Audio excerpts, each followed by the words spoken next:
سب سے پہلے آپ حجاب کی بات ہی نہ کریں، حجاب کے بارے میں کوئی بات نہ کریں پوری کی پوری.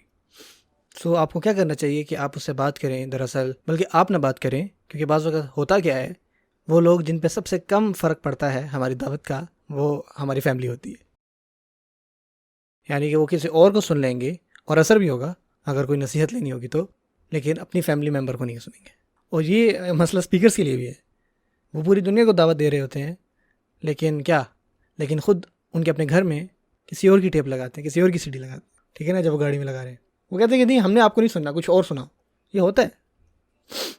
سب سے پہلے یہ بات مانیں کہ جو نصیحت ہے، بعض اوقات یہ ہوتا ہے کہ جب اپنی آپ فیملی کو دیں گے تو اس میں آپ نے نا بڑی حکمت عملی سے کام لینا ہے. ٹھیک ہے، آپ کہہ لیں کہ تھوڑا حکمت سے کام لیں. سب سے پہلے ایک بہت ہی اچھے اسپیکر کو ڈھونڈیں جس کی آخرت کے اوپر بڑی کمانڈ ہے اس کے لیکچرز میں. سب سے بڑا جو مسئلہ ہے آپ کی وائف کے لیے وہ حجاب نہیں ہے. حجاب تو علامت ہے، کوئی مرض تھوڑی ہے.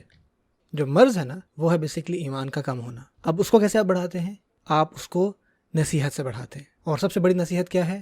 وہ قرآن ہے. اور جب آپ قرآن مجید میں نصیحت کی آیتیں دیکھیں تو وہ ہمیشہ کس کی بات کر رہی ہوتی ہیں؟ قیامت کے بارے میں.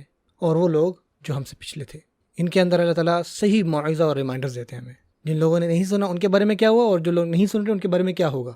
اور اگر آپ اپنی روٹین بنا لیں اپنی فیملی میں کہ ہر دن 15-20 منٹ کے لیے کہ ہم تھوڑا سا قرآن مجید سنیں گے، ٹھیک ہے نا، کوئی نصیحت حاصل کریں گے. بہت سارے اسپیکرز الحمدللہ ریسورسز اویلیبل ہیں آج کل تو، اور اس پر عمل کریں. اور اس بات کو سمجھ لیں کہ آپ ہمیشہ سے آپ ہی نہیں ہوں گے جو دعوت کر رہے ہوں گے. کچھ لوگوں کو کہیں اور سے سنوانا پڑے گا، ہر کسی پہ نہیں. کچھ لوگوں پر آپ کی باتوں کا بڑا اثر ہوتا ہے لیکن کچھ لوگوں کو بالکل نہیں ہوتا. سو ہر کسی کی اپنی ایک آڈینس ہے. سو انشاءاللہ تعالیٰ امید ہے کہ اس سے آپ کو مدد ملے گی انشاءاللہ. اور ایک اور آخری بات سوری میں کہنا چاہتا ہوں، میں دل سے بتاؤں، مسئلہ دراصل کوئی انٹلیکچوئل نہیں ہے.